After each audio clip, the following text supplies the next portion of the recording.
Sa bawat sulok ng kasaysayan, may mga pangyaring hindi na isulat sa mga aklat, mga kwentong nanatili sa dilim, mga pangambang hindi mapawi, at mga panaghoy na hindi kailanman pinakinggan.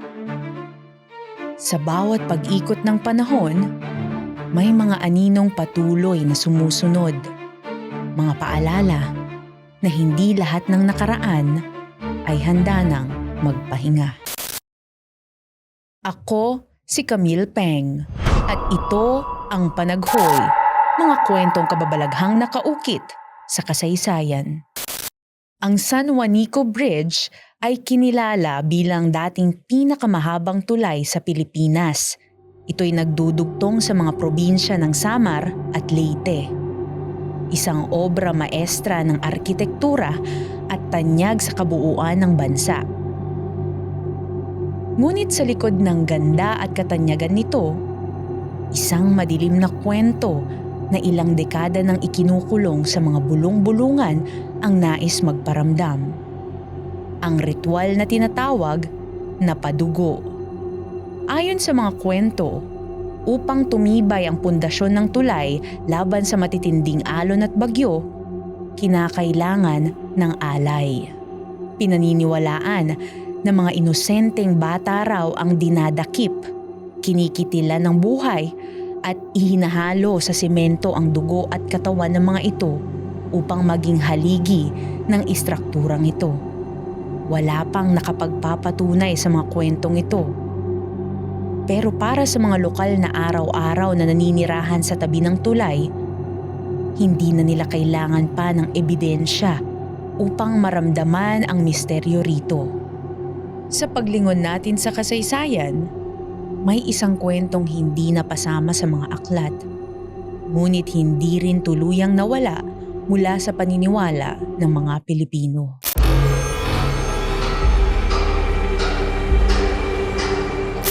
Bata pa lamang ako, sa dagat na nakatuon ang buong buhay namin.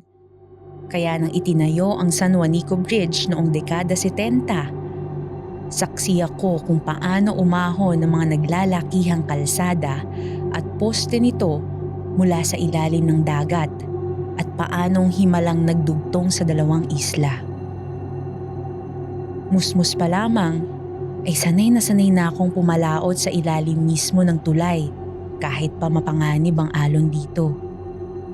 Di kalaunan, pangingisda na rin ang naging pangkabuhayan ko hanggang sa nag-asawa at biniyayaan pa ng anak.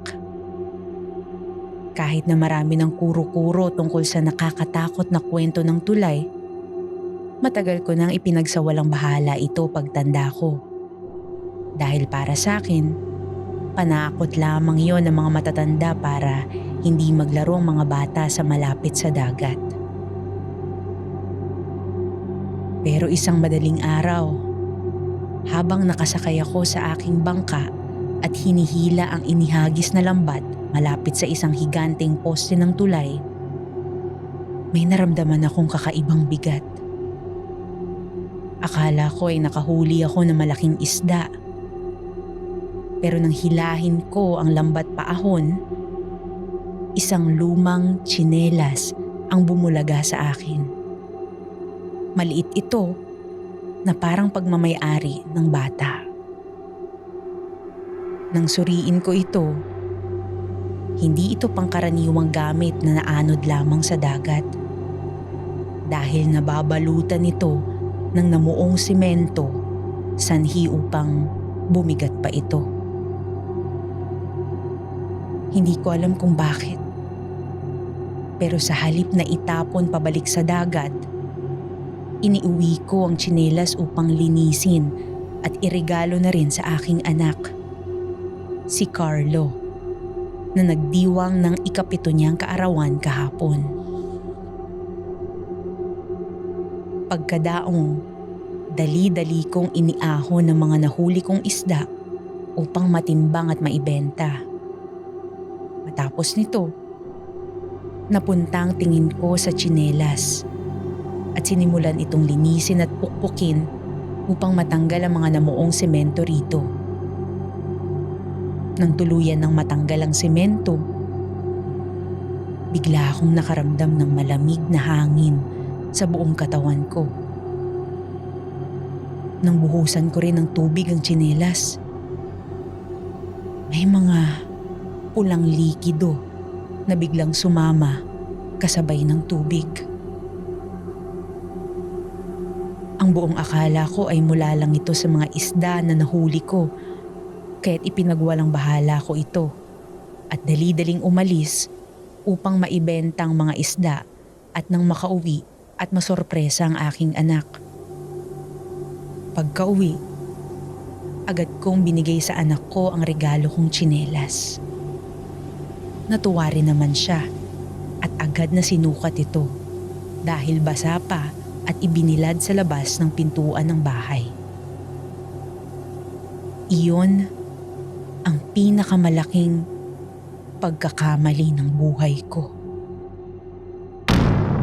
Mula nang iuwi ko ito, nagsimula ang mga kababalaghan sa bahay namin at malagay sa peligro ang buhay ng aking anak. Kinagabihan, habang tulog ang asawa at anak ko, nagising ako sa isang malamig na hangin at sa amoy dagat sa loob ng bahay namin. Amoy dagat na may halong amoy ng basang semento. Paglabas ko ng kwarto upang uminom sana ng tubig, nakita ko ang sahig naming gawa sa kawayan.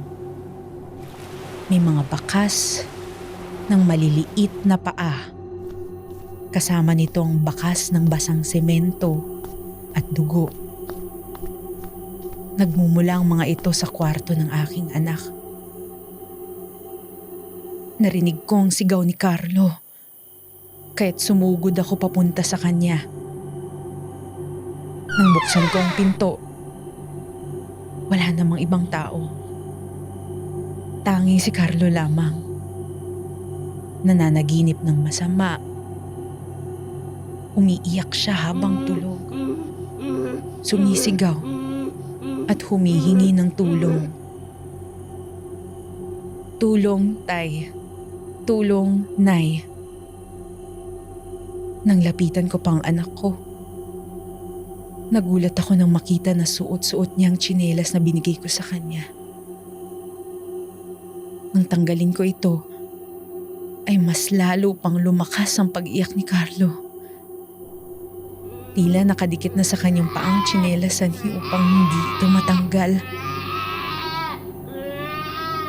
Niyakap ko ang anak ko at pilit siyang ginigising. Nang magkamalay siya, bigla ring natanggal sa pagkakadikit ang tsinelas sa paa niya. Tinanong ko rin siya kung ano ang napaniginipan niya. Ang sabi niya, may mga bata raw siyang kasama na nag-aayang maglaro sa ilalim ng dagat. Mga batang halos mukhang buto na sa payat at kakulay pa ng bato ang balat. Pinipigilan niyang sarili niyang pumunta sa kanila. Ngunit kusang naglalakad ang kanyang mga paa patungo sa tulay.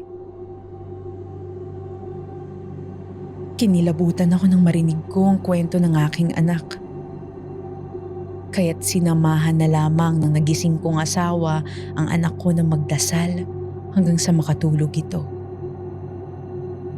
Paglabas ko ng kwarto para sana linisin ang bakas ng paa at simento sa sala, ay laking gulat ko nang nawala ito. Tinanong ko pa ang asawa ko pero sinabi niyang wala siyang nakitang kahit anong bakas at baka namamalikmata lamang raw ako.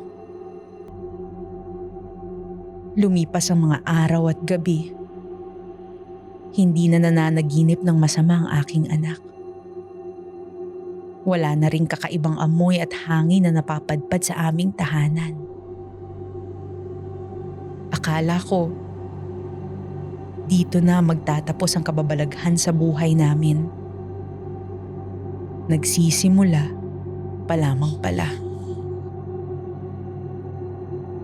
Isang gabi, muli na naman akong nagising sa malakas na hangin na may bitbit na amoy dagat sa aming tahanan. Dito, hindi na lang panaginip ang bumulabog sa amin. Bitbit din ng hangin ng mga boses ng batang umaalulong at humihingi ng tulong.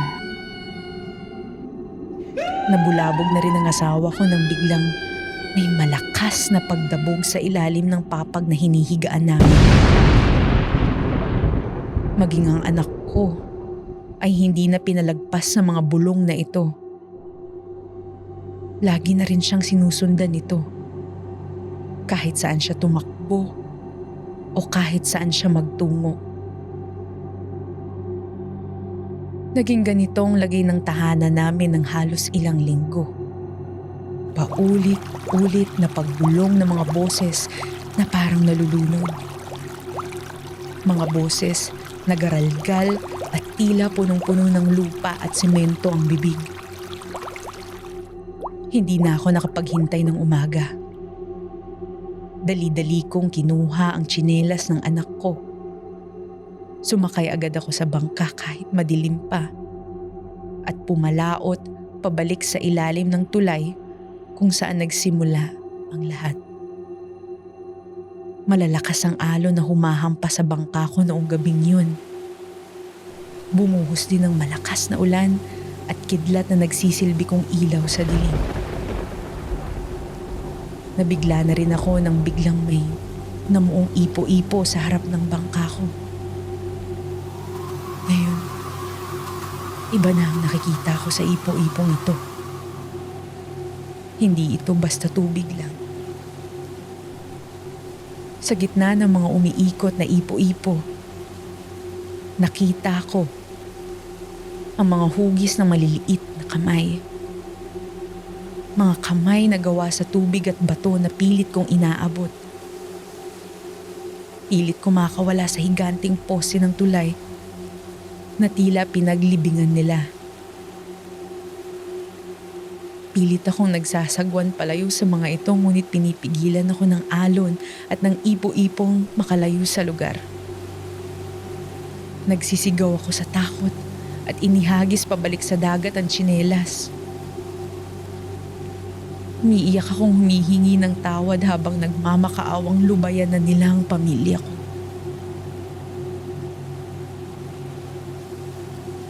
Nang lumubog na ang tsinelas sa ilalim ng dagat, nagsimulang kumalma ang dagat at nawala ang ipo-ipong namuo rito. Sa pagod, hindi ko na namalayang nawalan ako ng malay sa aking bangka. Nang magising ako, narinig ko ang malakas na pagtilaok ng manok. Nagulat ako nang nakarating na ang bangka ko sa pampang. Dali-dali akong umalis sa bangka at nagtatatakbo pa uwi ng bahay upang makita ang lagay ng mag-ina ko. Akala ko ay tapos ng kababalaghang naranasan namin. Akala ko. Dahil naibalik ko na ang tsinelas na pinagmula ng lahat ng ito ay tatahimik na sila. Pero hindi pa pala. Pagka-uwi ko sa aming tahanan, nakita kong nagkalat ang namuong simento sa paligid ng aming tahanan. Agad akong pumasok sa bahay upang tingnan ang lagay ng aking asawa at anak. Pagpasok ko ng kubo, tumambad din sa akin ang mga gamit naming nababalutan ng nanuyo at basang semento. Maya-maya, narinig ko ang iyak ng asawa ko mula sa kwarto ng aking anak.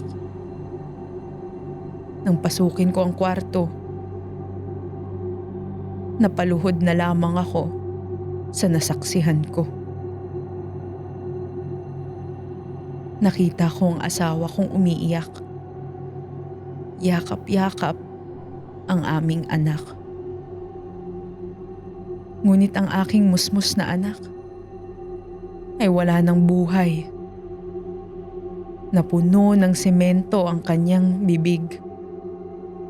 Ang laki rin ng ikinapayat ng katawan niya, na parang sinipsip ang dugo sa buo niyang katawan. Baliwala na rin palang pagbalik ko ng tsinelas sa dagat. Ano pang silbi ng buhay mo kung wala naman na ang natatanging rason ng kaligayahan mo? Nagsimula ng bumuhos ng malakas ang luha ko. Habang yakap-yakap ang aking asawang hawak ang labi ng aking anak. Sana hindi ko na kinuha ang tsinelas mula sa dagat. Ang angking ganda ng isang bagay ay minsan ding nagtatago ng mga karumal-dumal na sikreto ng nakaraan. Ang San Juanico Bridge ay isang tulay na nagdudugtong sa dalawang lupa. Ngunit sa kabilang banda, ito rin ang tulay na nagputol ng buhay sa mga inosenteng kaluluwa na nakalibing na sa ilalim ng dagat. Maraming taon na rin ang lumipas, ngunit hindi pa rin makalimutan ni Nestor ang delubyong tumama sa maliit ngunit simple nilang buhay. Ngayon, nagdadalang tao muli ang kanyang asawa at nakatakda na silang umalis sa Leyte upang magtungo sa kabilang ibayo ng dagat. May mga alay na hindi kailanman natahimik. Ang kanilang mga panaghoy ay hindi na lamang naririnig sa ihip ng hangin, kundi nakabaon na rin sa mga pundasyon mismo. Muli, ako si Camille Peng at ito ang Panaghoy, mga kwentong kababalaghang nakaukit sa kasaysayan.